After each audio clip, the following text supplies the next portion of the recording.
Hello, everybody. Good evening. Welcome to CEU Executive MBA's Open World, Open Day.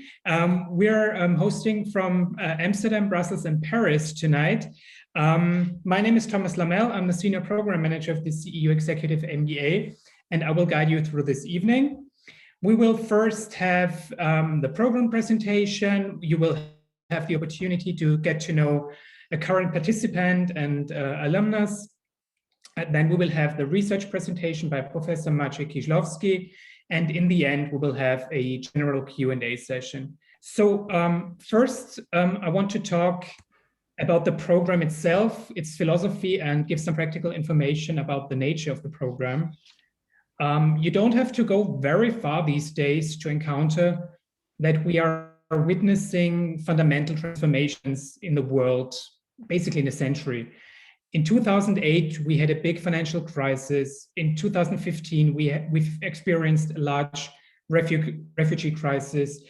And right now, we are experiencing the biggest pandemic in over a century, more or less.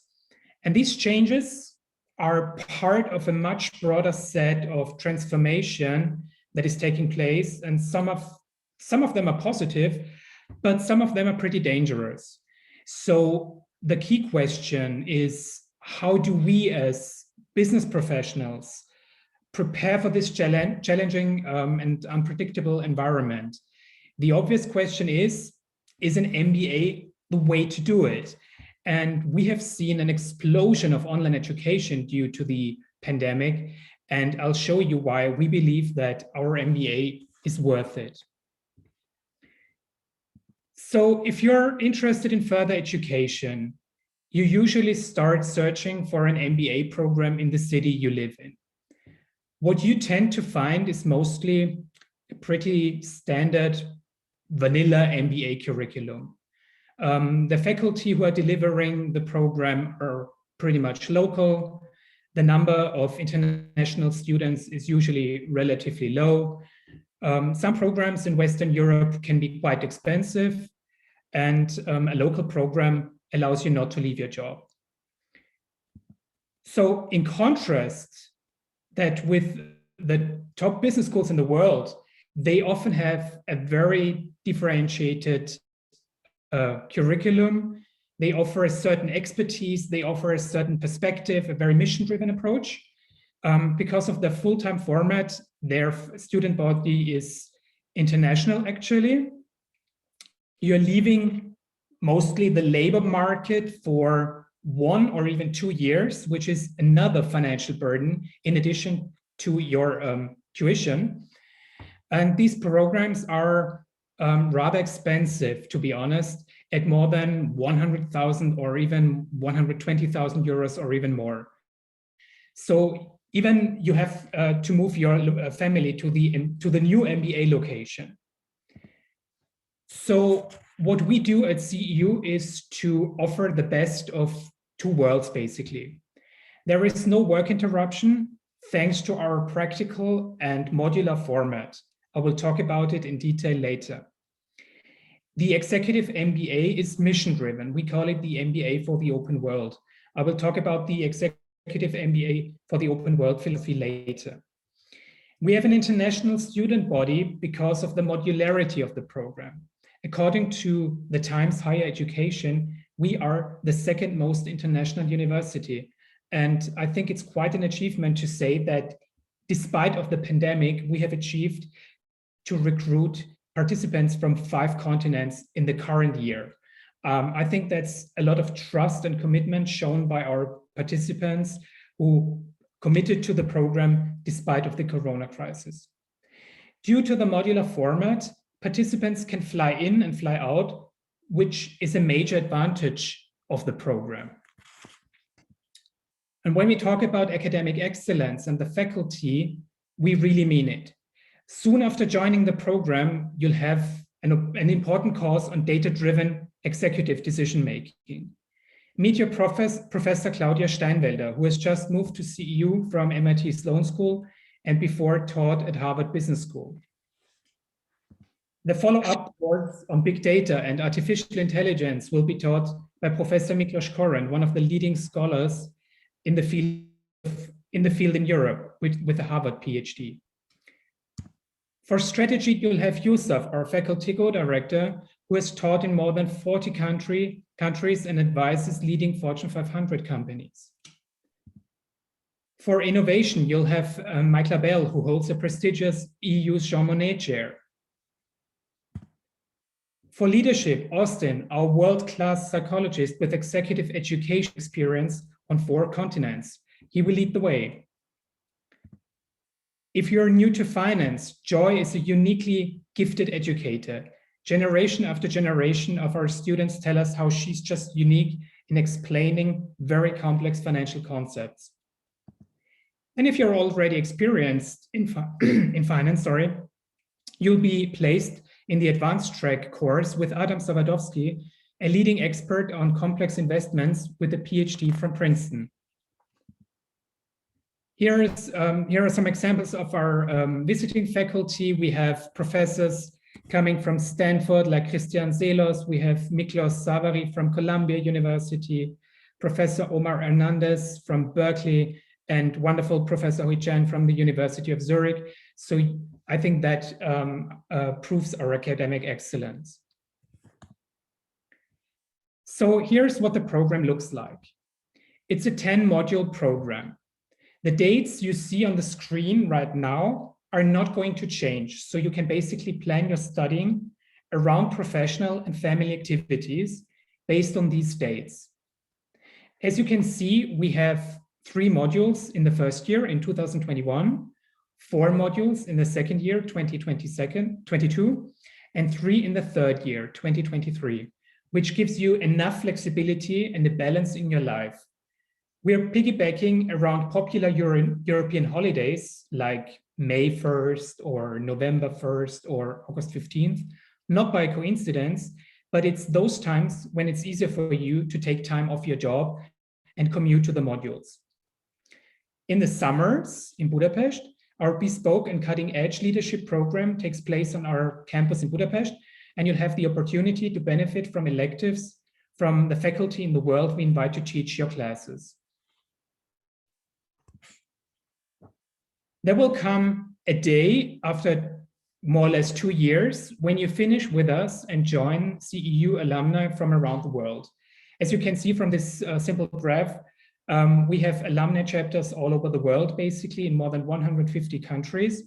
And as I said, CEU is the 2nd most international university in the world, and you can rely on an active elite network on every continent.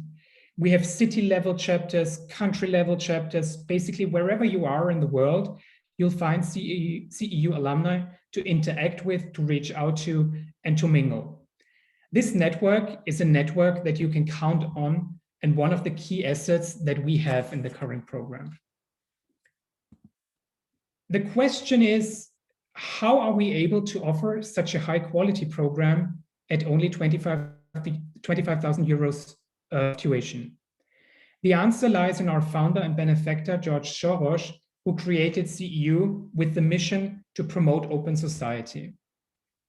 And just recently, George Soros made a further contribution to CEU's mission by offering another $1 billion, billion with a B, in endowment to create the Open Society University Network, which means we are the best endowed university in Europe.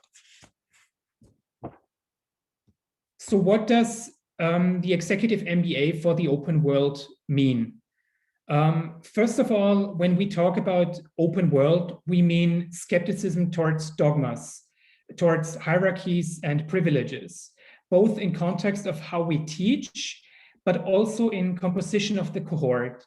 Diversity and inclusion is key to creating a successful programs, and those are values of our program and not just buzz phrases that we use.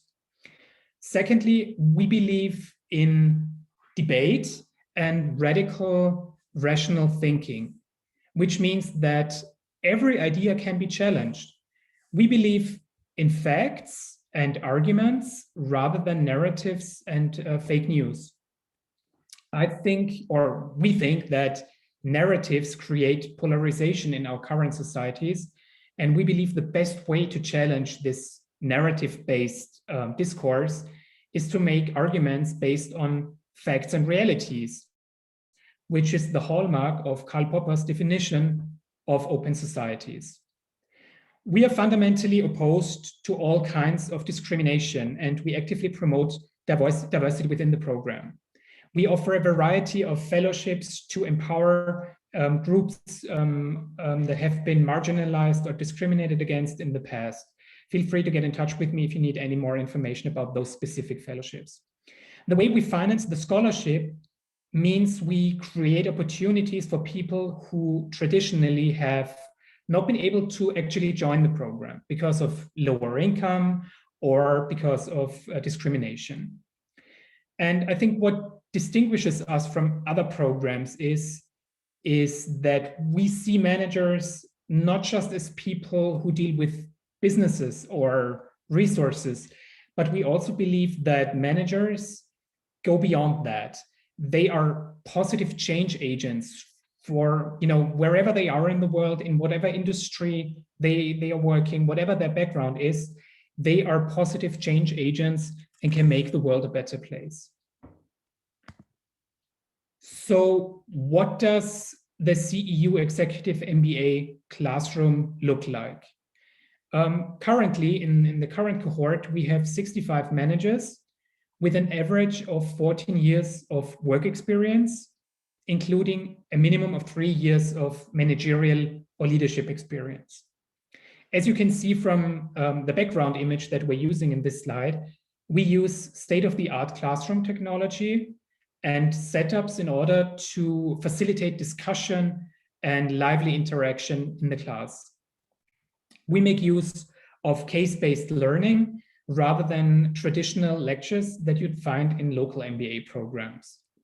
We want to take you, experts in your specific field, wherever you are in the world, whatever your industry is, from this level of functional expertise to the strategic level, to the decision-making level. I've already talked about the fellowships and the tuition. So tuition is 25,000 euros for the whole program and includes all the credits. In order to defray other costs of the program, we have special rates at partner hotels and discounts with hotels and airlines such as Lufthansa and Austrian Airlines. This is just an example of our fellowship that we came up with in collaboration with Workplace Pride, who are our guests tonight. We came up with the LGBTIQ fellowship for outstanding entrepreneurs or managers from around the world. It's just one example of our fellowships that we have. We have a variety of financial support, for example, the Open World Scholarship, the need-based scholarship, or merit-based country-specific fellowships that might be applicable for your industry or for your country. We have, for example, fellowships for Romani managers in Central Europe. We have fellowships for business women in Central Asia, Russia, and Turkey. We have diversity fellowships in France and the United Kingdom. And we have a public affairs fellowship in Belgium, just to give you an example. We even have more than that. So we invite you to join the open world. The application deadline is March 21st, and the application starts online on our website. However, I strongly encourage you to apply as soon as possible because we have a first come, first served policy in place. So the sooner you apply, the faster and the sooner you will get an admission decision. You're invited to book an individual one-on-one consultation with me to discuss your questions and optimize your application. If you have any more questions, feel free to ask them tonight, or if you want to discuss them in a one-on-one consultation with me, you're very much invited to book a one-on-one consultation with me. So I think it's one thing to hear about the program from the program office, from us, from the professors, but it's another thing to hear about the program from people who have actually done the program or are in the program right now. That's why we invited Christian Ull, a current participant, to tonight's webinar to talk about his experience with CEU Executive MBA, why he has chosen CEU Executive MBA, what his comments are on the diversity in class, academic excellence. So Christian, I would like to start the conversation with you. Hello, everybody. Thank you for joining us tonight. Could you please briefly introduce yourself, like where you're coming from, what your background is, and then move on to the question why you decided for CEU Executive MBA? Okay, so my name is Christian Oerl. I'm originally from Austria. My background is very diverse. So I spent 9 years of my life in the United States. I worked for the Holocaust Museum in Washington, D.C., the creation of institutional partnerships and programs. Then I worked as a consultant for leading NPOs in Austria, for Thyssen-Bornemisza, and worked in the diplomatic service in Austria, and come from a very, also worked many years in tourism. I have a degree in tourism management as well. So I have a very varied background, international background. I lived in 4 countries. And I have been looking for a program that actually fits this need. For me, it was really important, the diversity aspect. I come East Coast America, I really know what it means and how important it is and how much you can learn from people of different backgrounds who think differently, live differently, are different. It's like, that was really important. It was very difficult to find a program like this. This was the first point of attraction for me in this program. And also, we can talk about it a little bit later, is when you work in groups, diversity is also the different background of the people in the class. You know, how many times I work in NPOs or NGOs for my entire life and art management, I haven't dealt with the style of engineers. And I think it's important to know the different styles of people, how they work and how they think, because we're constantly surrounded by the same group of people in our world. So diversity was a very important factor for me. The faculty, because I wanted to learn from the best, not only from the people in the room with me, but also the people in front of me. As an educatorish person as well, the educational approach was very important to me, coming from the States as well, because it's interactive.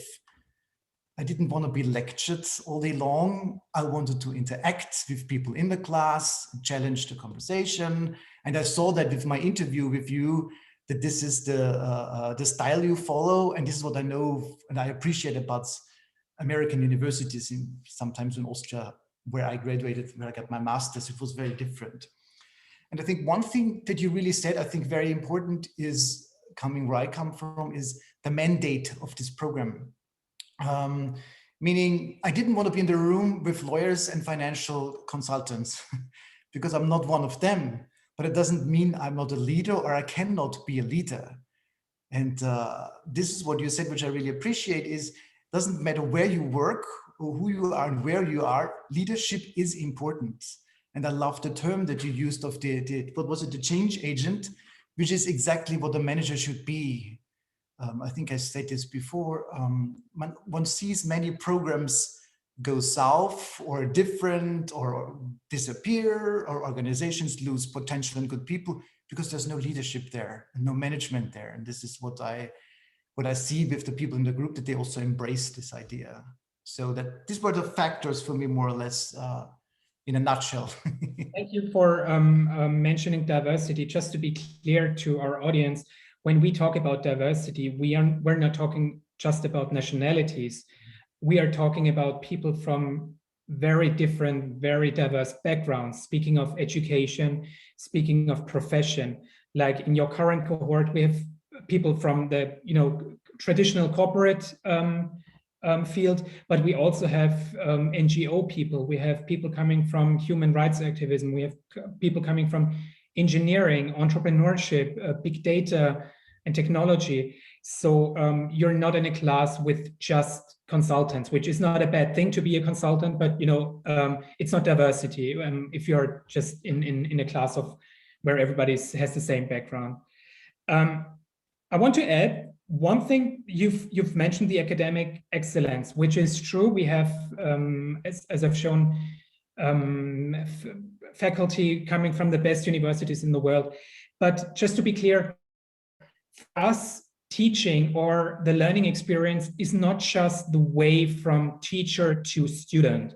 It's also the way from student to teacher. Our teachers or professors are very much aware of that they are learning in class as well. They're not just standing there lecturing others. They're learning themselves as well, interacting with you. And I think one important thing that never gets mentioned in education or in these discussions is the learning experience that you have among each other, like that you have from your fellows in teamwork, in presentations, in debate in class, where you can learn different approaches and learn to walk in shoes of other people. You learn from people who have been arrested because of expression of their opinion in some countries. We have people who have been beat up by the police. We have people who have been imprisoned because of their belief or political opinion.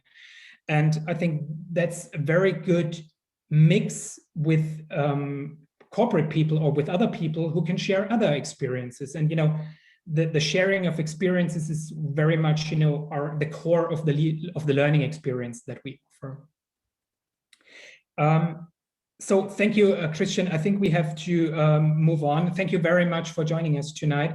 I would like to pass the baton now to Professor Maciej Kisilowski to deliver the research presentation.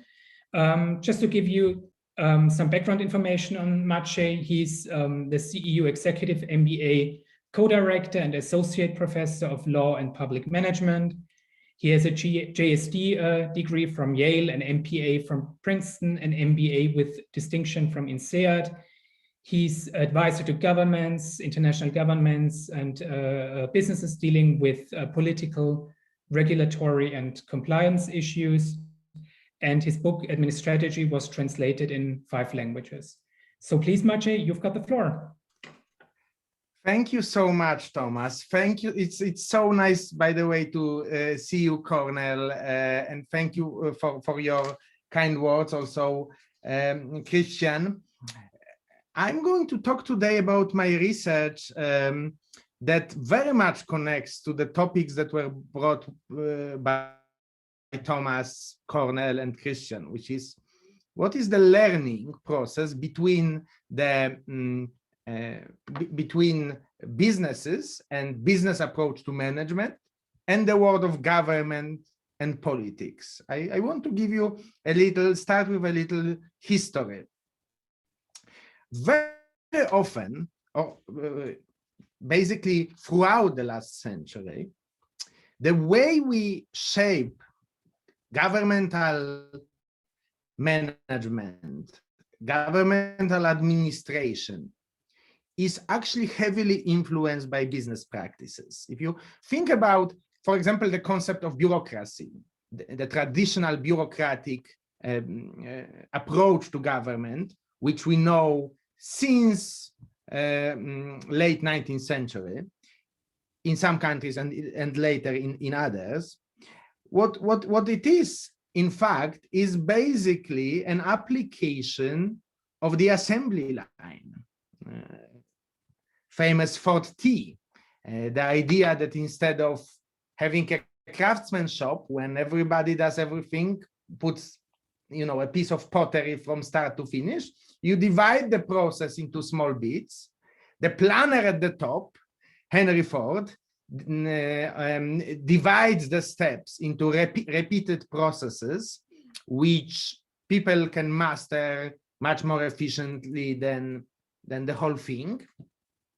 And that way you achieve stunning efficiency and bureaucratic administration. Bureaucracy, by the way, was initially a positive phrase. It was an improvement over previous corrupt feudal administration where offices were purchased by friends of the ruler. This was much more professional, much more predictable, and exactly based on the same idea. There is a process set, and the bureaucrat, the civil servant, needs to do exactly what the process says time and time again.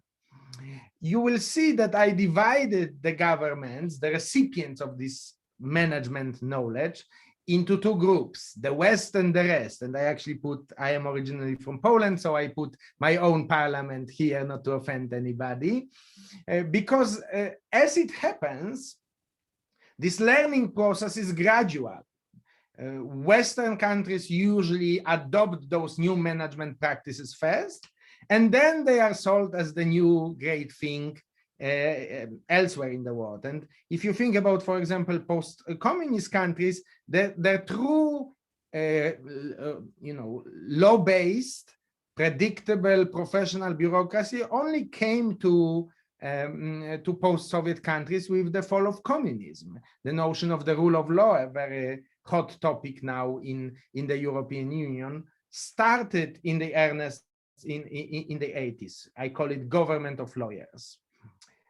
Of course, by that time, the management approach evolved in business many decades earlier. And if you want to follow the car analogy, the focus of rules became the focus on excellence. And the car that represents it is, of course, Toyota and Toyota Way in the 70s and 80s. The basic idea is, instead of having a central planner who decides everything, how the process should go, we empower people. Yes, that's a fashionable concept, but not anymore a new concept. Yes, we empower middle managers. We manage by objectives, MBO, so that they can tweak the process in the most efficient way, because they have the best and most accurate knowledge about each stage of the process. And we add accountability mechanisms so that they are rewarded if they meet their targets and punished if they don't. In the 80s, that approach to management actually was exported to government. The famous movement that was trying to implement this MBO, excellence-oriented approach, is known as New Public Management. I call it government of accountants, because big accounting firms, sorry if somebody is here from PwC or Deloitte, but especially outside of the West, new public management is still sold as a hot new thing to governments as a way to reform, but it's no longer new. It can be called new, but it actually started as an idea in the 1980s. And since new public management, there is this huge debate in public management. What will come next? What's next? We know that new public management is kind of failing. This efficiency improvements that come by empowering managers, public managers, have not been realized. They actually create a lot of mistakes and lacks of coordination. So there is a lot of discussion what will come next. We know what came next in business. The next big approach to management is strategy. It's the idea that, yes, efficient assembly line is important. Yes, empowerment of people and accountability and clear objectives are important, but they are not enough. They are necessary, but not sufficient. There needs to be this kind of magic that Tesla represents, for instance, that adds to those traditional approaches. And my research focuses on a relatively provocative hypothesis that despite the fact that academics are still debating what will be the next in government or management of governments, the reality actually is that some political leaders have adopted this new strategic approach, the Tesla way, and unfortunately, the ones who did are not the nicest guys in the room. So let me make a case here. What's strategy? Strategy can be defined as a coherent, distinctive roadmap. for delivering value in a competitive environment by continuously, and that's important, repeatedly excelling in smartly converting resources into results, valuable results. So that's a heavy definition. Why don't I illustrate with a picture? Strategy in many ways is a set of two circular processes. One is a process of connecting resources and your product. So you have certain resources in your organization, interest, capital, culture, knowledge, talent, energy, and you smartly align it with a certain story. Yes, with a certain coherent story about how you are employing those resources. Why is it that that the product that you are putting together using those resources matter? And the second perspective is the circular process between product and customer. How does the product relate to the customer? And of course, the key here is segmentation of customer, of your customers and targeting specific groups. Tesla is not for everybody. You need to think about the industry environment that you operate in, competitors, new entrants, substitutes, and also your partners, suppliers, complements. So what is missing here is this idea that this linkage between resources, product, and customer are not only kind of a technocratic exercise. There is this aspect of alignment that that increasingly represents itself through those very purpose-driven, passionate companies who aim at fundamentally changing the world, not just making money. Yes, and that's the concept of value that kind of integrates all of this. And you know, if you think about it, you have Apple as a typical example of this kind of holistic strategic story. Everything fits the story that they are saying. IKEA is another example, but you know, if you want to have less sanguine examples, Ryanair is very much the same story. The Irish identity, folksy Irish identity, challenging the big guys, especially British Airways. Yes, Amazon, this ruthless pursuit of efficiency and speed. Facebook with its very controversial views of free speech. And as we are going from IKEA, which everybody loves, to Facebook, which is becoming much more controversial, we can already see how this toolkit, the magic of strategy, can be used for very bad ends. And if you think about the populists of the day, from Trump, Erdogan, Orban, Kaczynski, Putin, Bolsonaro, you can already start seeing how what they are doing is not always perfectly efficient, because remember, that's not about assembly line. That's what they are doing is not always perfectly excellent, even within their own system of values. It's not always high quality, but it sells this unified strategic story, which is a very troubling story for those of us who are liberal Democrats. But it's a strategic story nonetheless. If you want to see how this works and why this works, let me introduce one more tool, very famous tool in strategy analysis, which is called Strategy Canvas. And the best way to illustrate it is through a famous story of encyclopedias. Britannica in the 90s, suddenly we are starting to see internet growing. Is internet a problem for Britannica? Doesn't look like, because, okay, Britannica costs a lot, so it doesn't deliver very high value on the cost, but it's very high quality.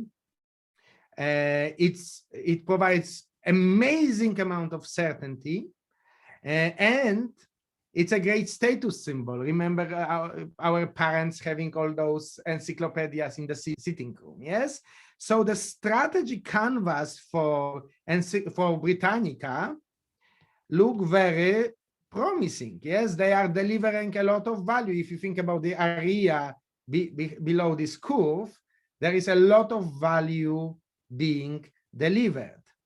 Now, the problem with this approach, the so-called red ocean strategy, is that it doesn't take into account that a new strategically oriented entrant can broaden this competitive space and add new features like Wikipedia did, in which, you know, Wikipedia delivers amazing cost, it's free, but it doesn't need to compete head-to-head with Britannica on quality, although its quality is not bad, but it's definitely not as good as Britannica, definitely not as certain.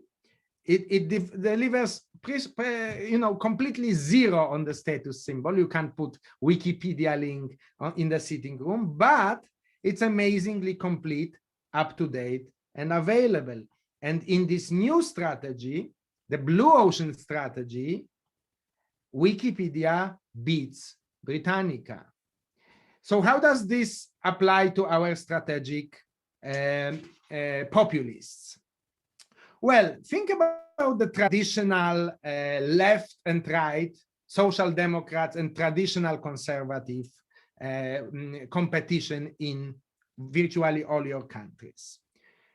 It's very complicated and it generates news every day, but it comes down to four things: public goods, what you get from the government; taxes, how high they are; equality; and accountability. And at the great risk of oversimplification, I would say the left delivers a lot of public goods, but it's very bad on taxes. They are high. It is very good on equality, and perhaps not as good on accountability. So that's the left, social democrats. The right tries to compete by flipping this. Yes, it delivers much fewer public goods, but it's much better on taxes. It tries to be a little harsher on people who are not, you know, preferred majority, but they are keeping it within the civilized constraints, relatively civilized constraints of liberal and constitutional democracy. And arguably, they are a little better on accountability. And you can see, so this is traditional conservative. And you can see that this is basically a bloodbath. Yes, neither side has a clear advantage. Now, what does Trump, Orban, Kaczynski, Erdogan do with this? They broaden the policy space in a frightening direction. Rather than public goods, which they ignore, they deliver the so-called club goods, the goods for their voters, for the interest groups of their voters. But boy, they deliver them efficiently. If you think about farmer subsidies in the US, for example, they give the dominant group this ability to express pride, the white supremacists in the US, to have constant stream of people to hate, which mobilize them, and they at least make a case that they are quicker and more decisive than the traditional parties. Yes, on taxes, they're actually different from country to country. They completely drop equality and accountability. So it doesn't matter for them because they still deliver here a lot of valuable goods for voters. So what can we do? Is there a possibility for liberal Democrats to compete? Let me give you two very short case studies of liberal politicians being able to be much more strategic. Estonia and its famous president, Thomas Henrik, former now, Ilves. An Estonian refugee, grew up in the US, an English teacher, suddenly becomes an Estonian ambassador in the US. And then he proposed this idea that Estonia should become the Estonia, the digital nation. And suddenly Estonia, small Estonia, becomes one of the most quickly digitalizing country in the world. As you know, perhaps they even have the e-residency, which you can apply for. So if you think about Estonia competing with other Baltic states, Lithuania and Latvia, they have a tough life. All those countries are very much pro-EU, adopted Euro very quickly. They are staunchly in NATO because they are afraid of Russia. They try to attract investors by small government and ease of doing business. They are high in the ranks of ease of doing business. And maybe with the exception of Latvia, they are actually not that, they're actually pretty nationalist, let me put it that way. Yeah, so like they are not as open in kind of cosmopolitan sense as you would think. There is, for example, in Estonia, a very big problem of stateless ethnic Russians, which was constantly generating a lot of criticism of Estonia. So that's Baltic states. What did Ilves and Estonia did in response to this cutthroat competition? They actually, matched other countries with the EU enthusiasm. They actually spent, interestingly enough, slightly less on defense, even though they are actually the most borderline NATO country. They are a little worse than Lithuania on small and Latvia on small government and on ease of doing business. Lithuania is like almost 10 slots in the World Bank rank above. They are, as I said, with the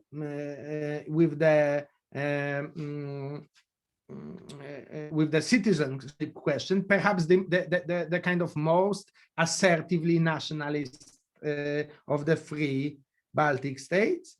But again, you have this idea of broadening up the competitive scale, creating this digital nation, investing in one of the best education in the world, in the international ranks. Estonia is one of the top. And very importantly, channeling this national thing, this nationalist feelings of Estonians into a more constructive direction of kind of being a cool digital nation and being an example for the world.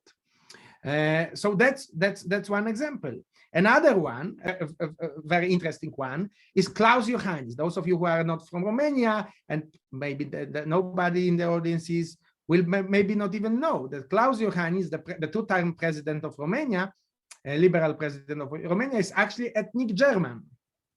His family emigrated fully when the Iron Curtain fell. And how did ethnic German became the president of Romania? Well, for 3 terms, he was a very successful mayor of Sibiu, which is a small, very beautiful city in the middle of Romania.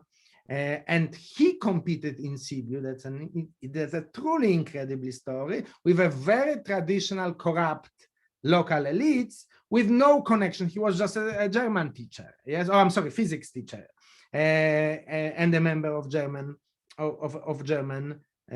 minority.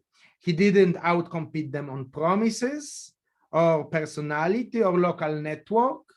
Of course, he was not an insider. That was the advantage of his competitors. But he appealed to citizens of Sibiu by saying, look, we are a city that was funded by Transylvanian Saxons. Let's use our German heritage to create efficient government, to attract German investors and to attract tourists. And Sibiu was actually the European capital of culture, together, very importantly, with Luxembourg. Yes, so he didn't compete on personality, he didn't compete on those features, he created a new competitive space. So what's the takeaway? Well, right-wing populists are skilled political strategists. Their victories highlight some genuine weaknesses of liberal democracy. Democrats can govern more strategically without embracing core populist ideology, and modern business strategy offers valuable lessons. Now, I already saw one question: what if I am not in government or would never want to do anything with government? Why is this whole story important for me?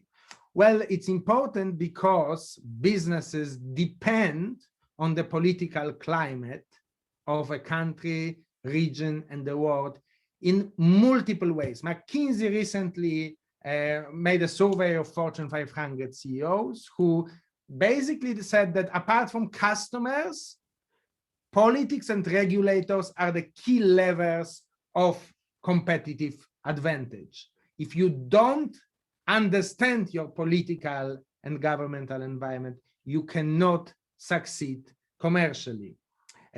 So be prepared to take sides in this struggle between strategic populists and liberal Democrats. Oppose deadlock and drift in your countries, alone, in coalitions, in your local chamber of commerce. Demand action, demand decisiveness, because understand that if there is no action and no decisiveness on the part of liberal traditional parties, populists may fill the void.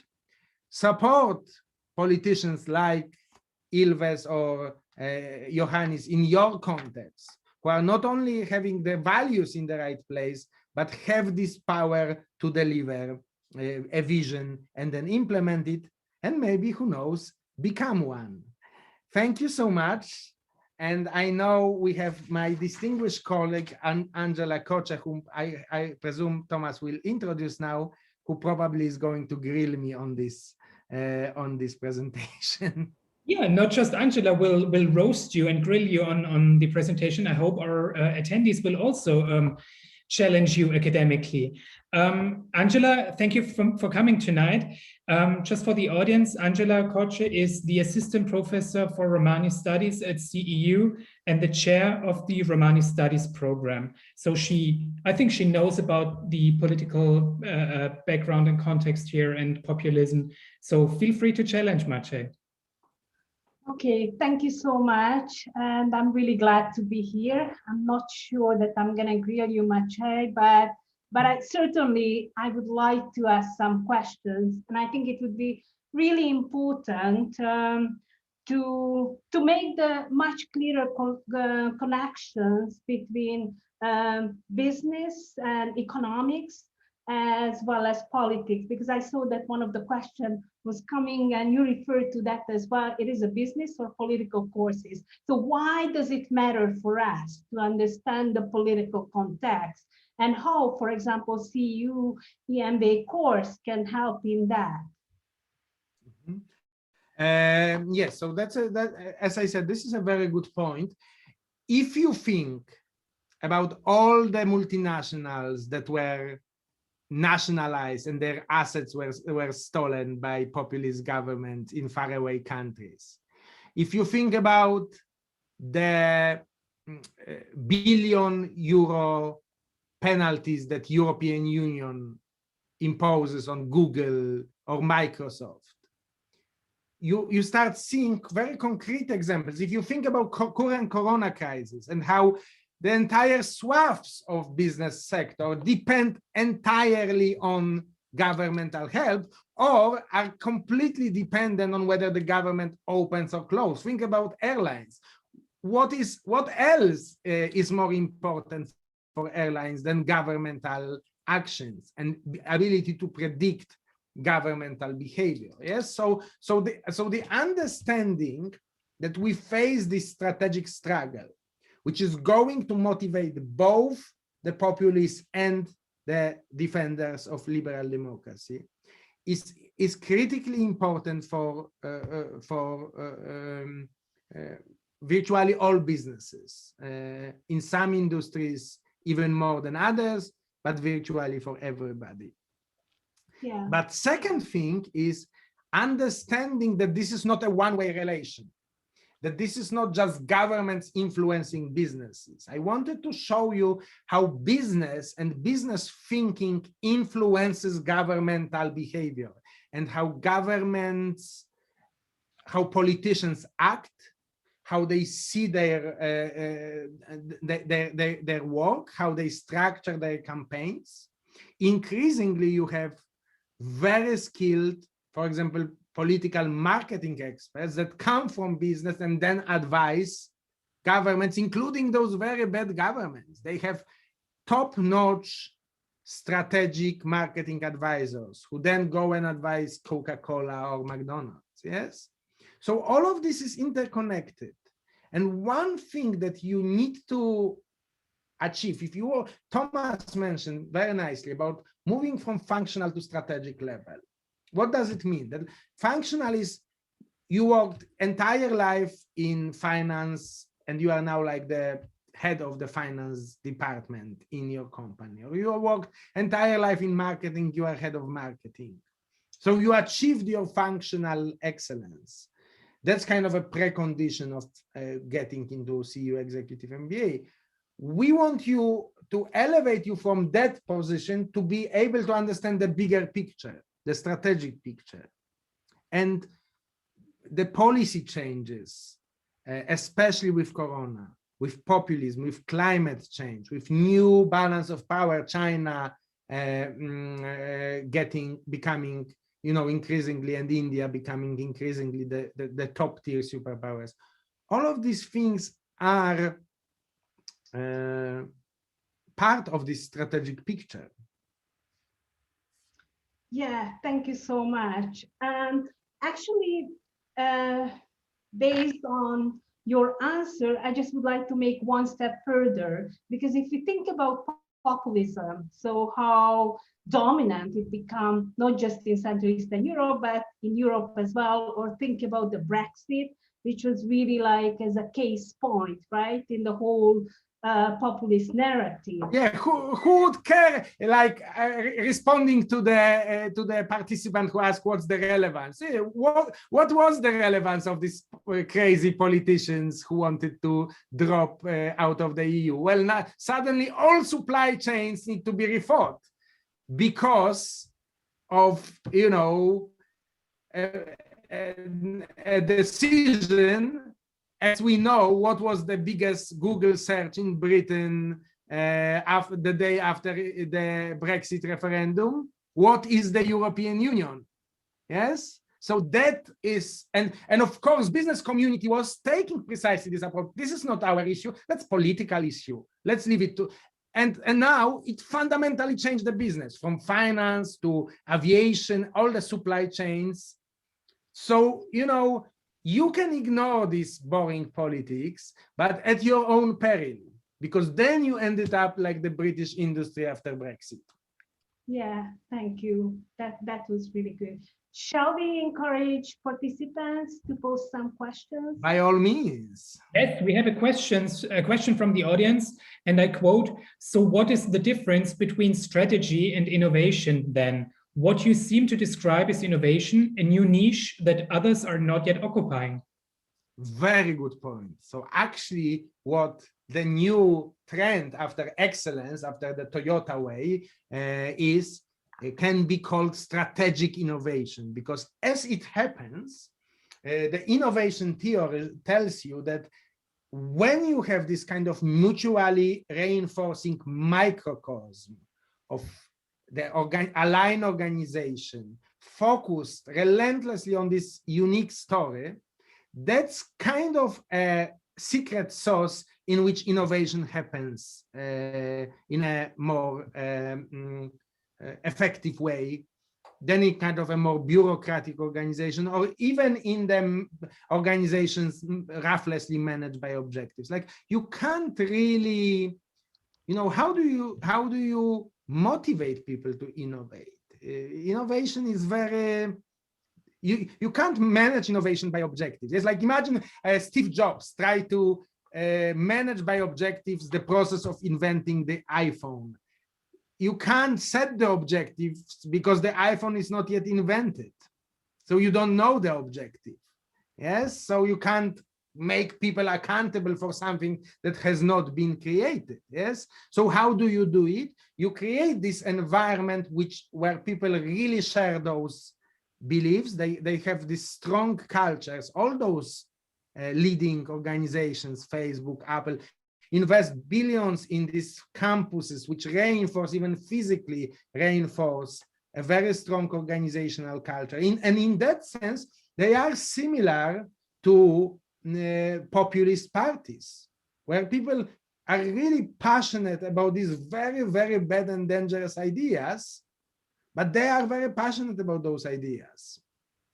And that's when people can start innovating. Yes, and unfortunately, in case of populists, is innovation for all the wrong reasons and with very dangerous consequences. But the fact that we don't like it should not mean that we ignore the skill with which they put together this strategically innovative political environment. We should try to counter it with our own democratic innovation, as opposed to pretending that they are just a ragtag mob in funny costumes and just make fun of every misstep of their leader, because or their leaders, because yes, they make missteps. They are not always super efficient, but they have this ability to create this powerful story.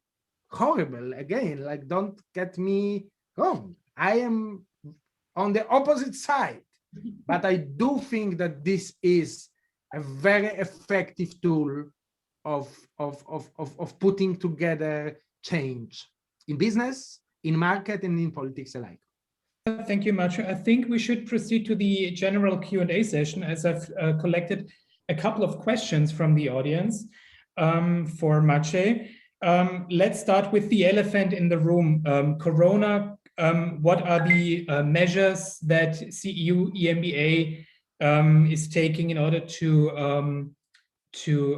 enable high security, high safety on campus, to protect its participants?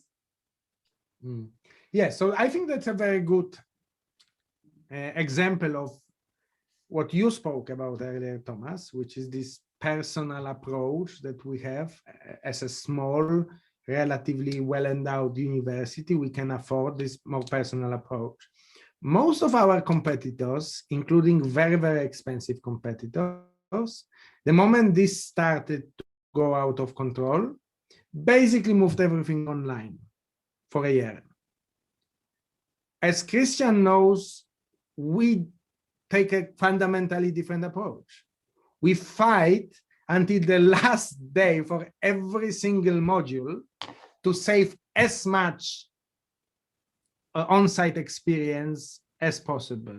We splitted the group in August during the summer module to facilitate social distancing. We were one of the first universities in Vienna who introduced rapid testing in October module to keep it on site.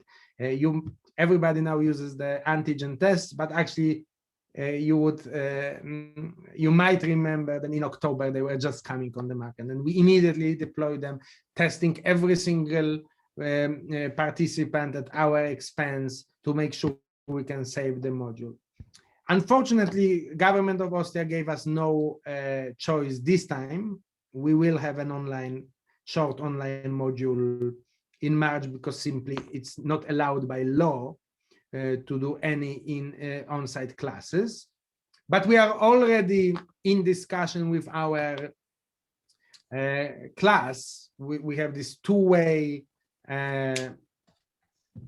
forum, which we call the town hall, where we jointly strategize, speaking about strategies, about what to do. And for the main module, we are all options are on the table. Yes, we hope that we can do an on-site module, which is normally nowadays a hybrid one because some people can't travel. They are from outside Schengen, for example, but a lot of people can participate. We are even having a backup timing for moving the module later into the spring, so that we can save the on-site experience. Yeah? So expect that we will, first of all, of course, for the new class, most of your program will be in 22 and 23. It's a 28-month program, so you know it will affect you much less than the current class. But I hope Christian will agree with my assessment that we are really serious in keeping the experience real, personal, and that I think we are doing way more than on this front than the industry. Christian, do you want to comment? I can agree, because for me, and I speak also for the other fellows, it was very important that we have this on-site experience. I forgot to mention, it was for me one of the most important criterion, because it's about networking, it's about meeting and exchanging. That's what an MBA program is about, you know. And I agree, you did really, I was able to be there twice, and now this is a different situation, but I felt safe. It was very well prepared and very well communicated. We still had the option to meet and to exchange as a group, which was really fantastic. And just to be clear, we did not compromise on your safety by engaging you on campus. I think that's very important. Yeah.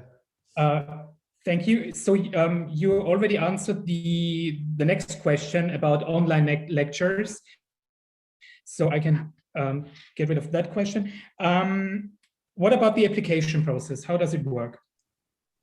How about you take it? You are the master of the application process. I can confirm that. Thank you.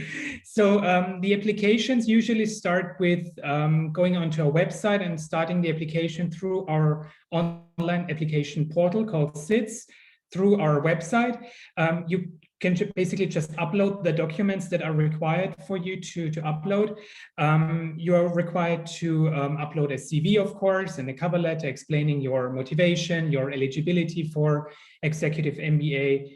I would also suggest people to not just to emphasize on what the executive MBA, how it benefits their career. I would also give you the hint to explain how the executive MBA would benefit from your contribution. You know, what can you bring into the program?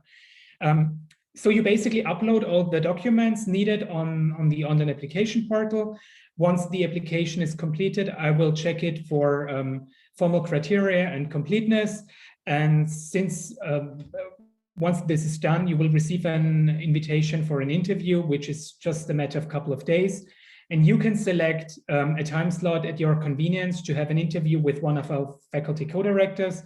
One of them is Maciej, one of them is Yusuf, who is not present tonight, unfortunately. And based on the assessment of that interview, you will receive a score, and you will be presented to the rector, Michael Ignatieff, who will handpick the executive MBA students to the program, because we're not looking for any participants. We're looking for the best participants to have the perfect fit in class. And then you will basically receive the admission decision. And the whole process is straightforward, it's transparent, and it's very fast. At least we're trying our best to be as fast as possible.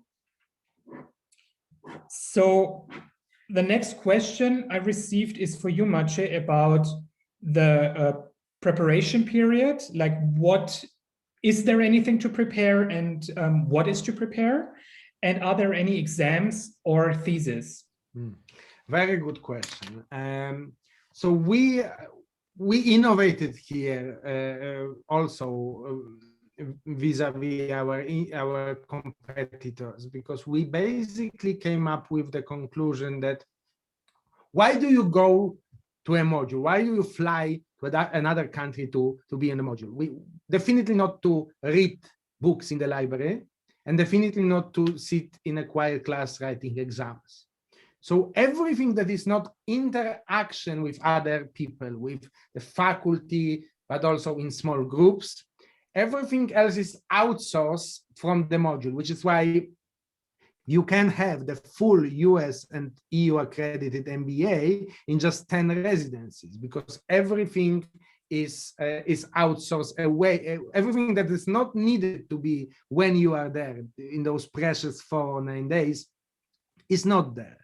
So what we do in order for you to prepare for the module is we give you a formal preparation period between 3 and 6 weeks, when you basically get a to-do list for every week from the faculty members, and you know what you need to prepare each week.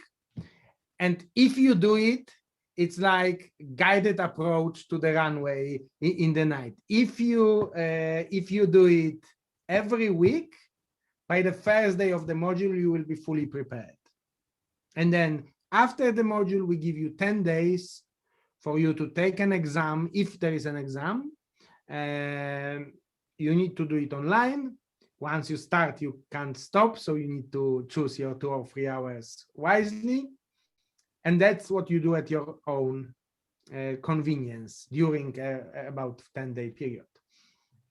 At the end of the program, there is our own open word approach to thesis, which is not a long, boring book that you are going to write, but it's actually a portfolio of projects and ideas and changes that you implement in your organization, in your company, in wherever you work.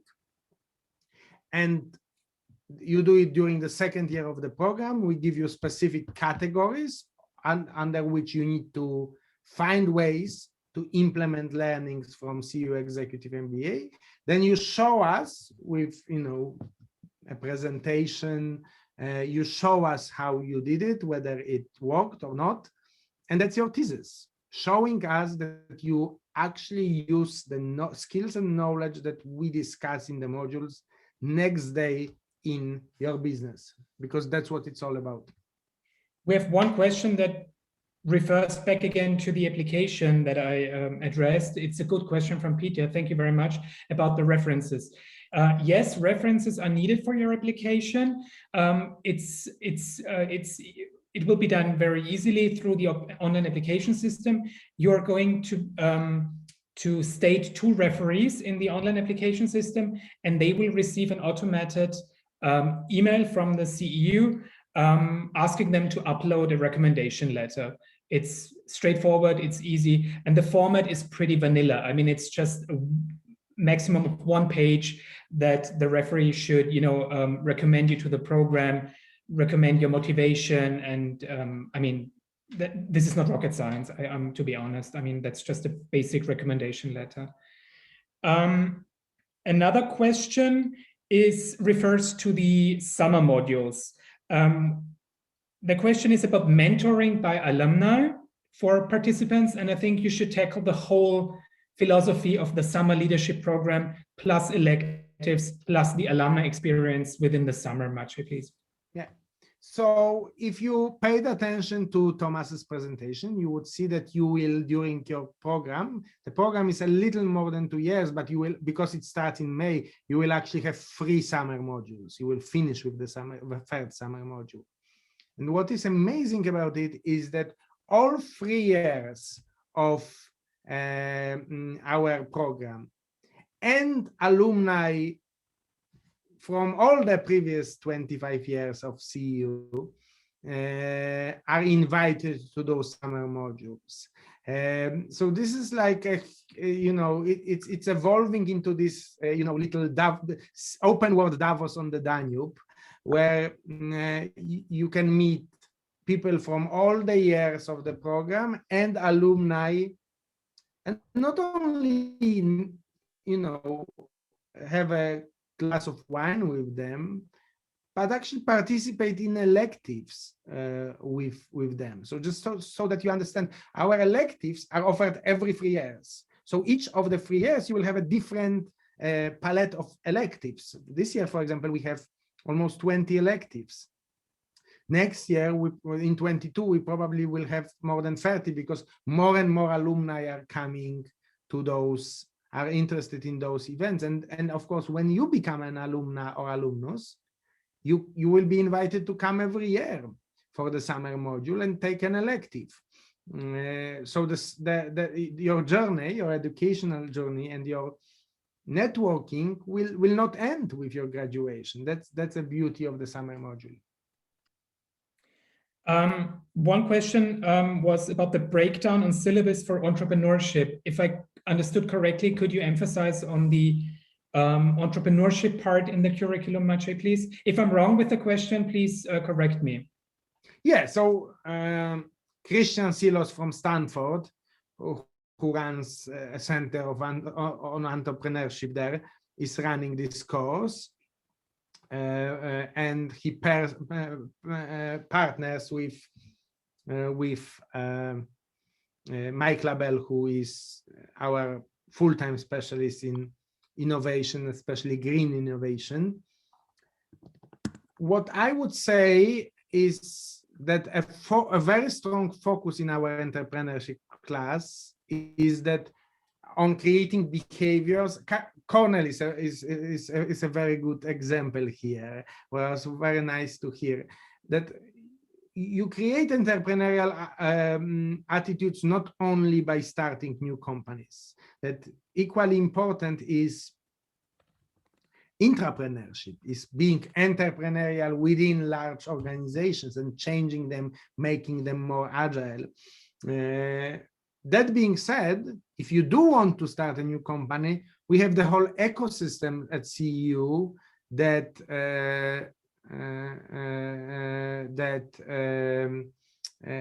it's Stanford, Peter with an in California, Stanford University.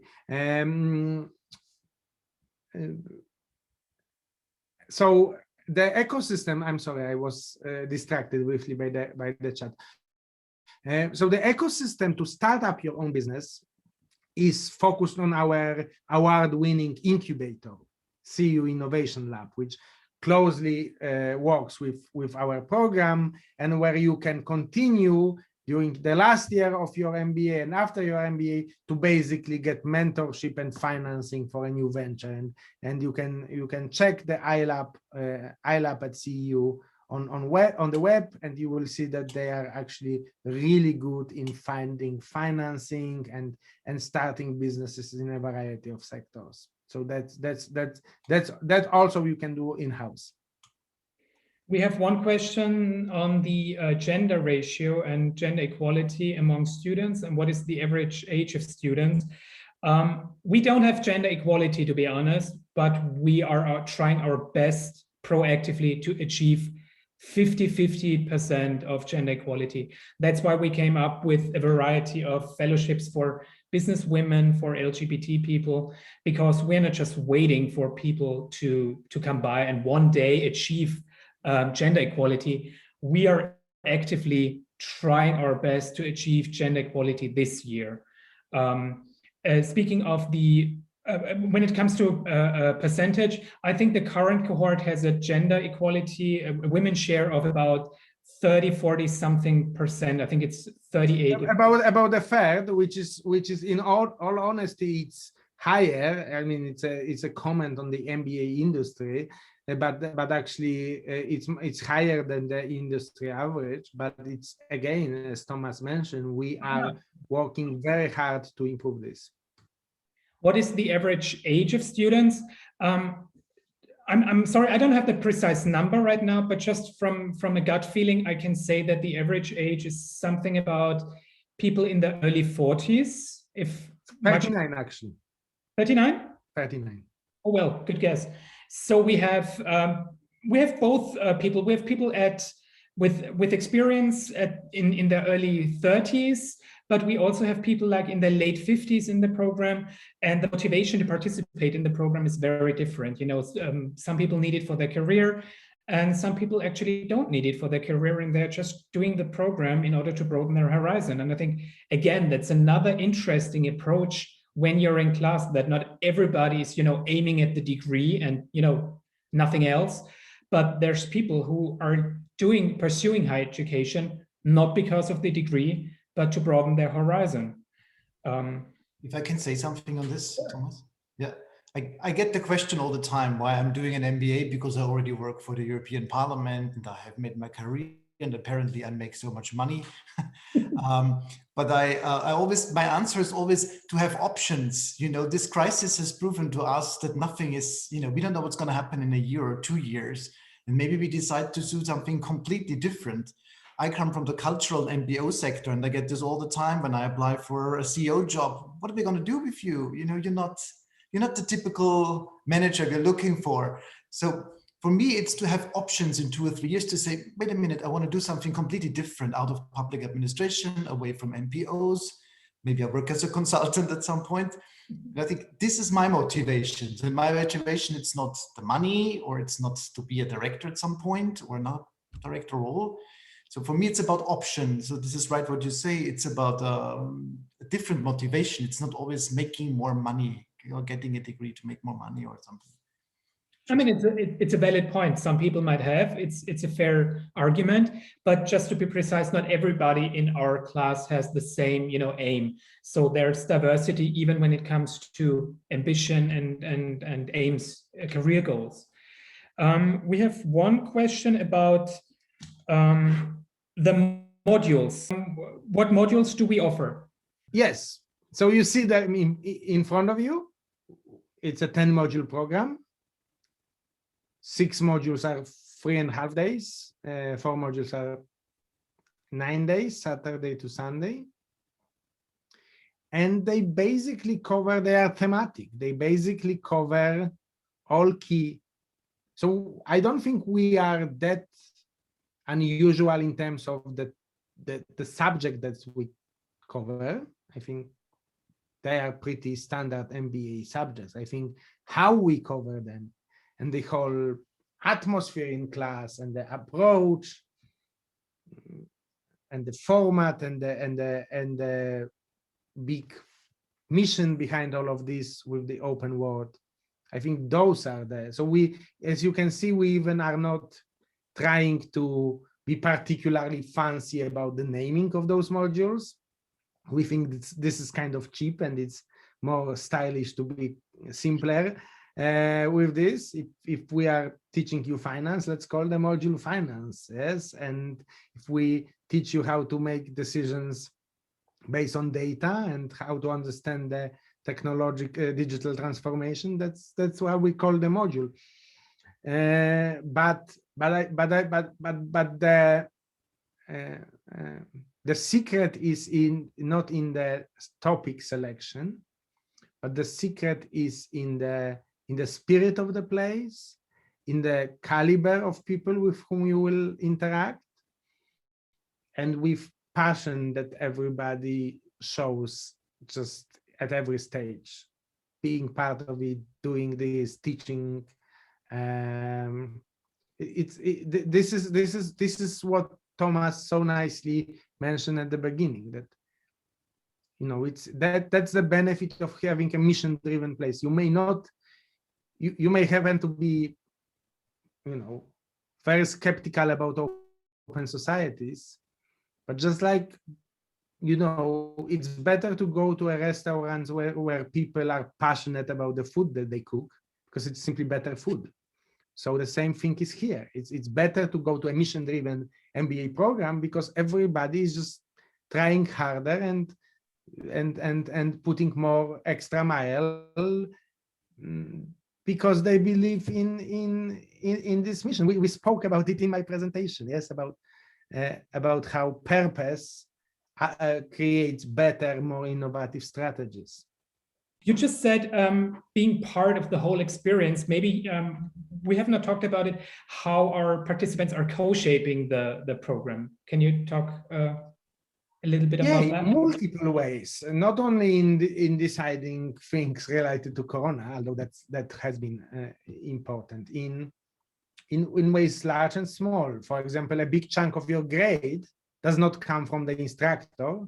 It's based on peer assessment from your participants.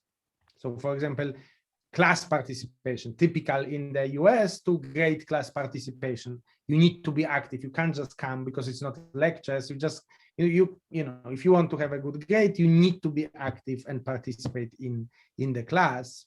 That's typical for all American universities. What's special about us is that normally that aspect, like every other aspect, is graded by a professor. At CEU Executive MBA, it's not. Your peers at the end of the module grade everybody's participation, and you get like a nice report with your median score and all the helpful, constructive, narrative comments that people give you how you can improve. So that's one way. We hire a lot of faculty. We are a growing university in Vienna. In every job talk, we invite our EMBAs and we ask, what do you think? Would you want this person to be a full-time faculty? And we take it very, very seriously. Student evaluations are in every university, but the devil is in the detail, how serious you are about them. We are really serious about them, and we read them and we work with faculty to respond. These are the examples. Christian, you wanted to say something, I think. Yeah, something, because we really see it now, because part of the program is really working in a group and develop projects in a group. And of course, where people work, there are challenges, you know, so people management is an important factor, something important to learn in leadership programs. And it's not easy to assess your peers and your colleagues. It's not easy to have these difficult discussions or to do these assessments, but they're necessary and they're very important. I think it's a great way for us to learn for the future of our current work environments, where this happens all the time, where you have to have difficult, challenging conversations with people who have a different work style, to say it. The last question for tonight, because we're overdue with the time, is another elephant in the room, the question about funding and scholarships. That's a good question. We offer a variety of financial help. We offer the Open World Scholarship, we offer need-based scholarships, and we offer merit-based fellowships. I would strongly encourage you to get in touch with me to book a one-on-one consultation to get individual advice on which scholarship perfectly, you know, fits your life. Because in this chat, without knowing your background, I cannot give any, you know, valid recommendations right now. But we do offer a variety of financial help, and I'd be glad to advise you on getting them, of course. I mean, there's a reason why we offer them, and we're happy to provide them. So please book a one-on-one consultation. I will provide the link in a second here in the chat box, and feel free to just click it and choose a time slot in order to have a Zoom call with me, and I'd be happy to guide you on the scholarship. Thanks everybody for coming. Feel free to get in touch. Feel free to visit our website and to book a one-on-one consultation. Thank you, everybody. Sure. Thank you.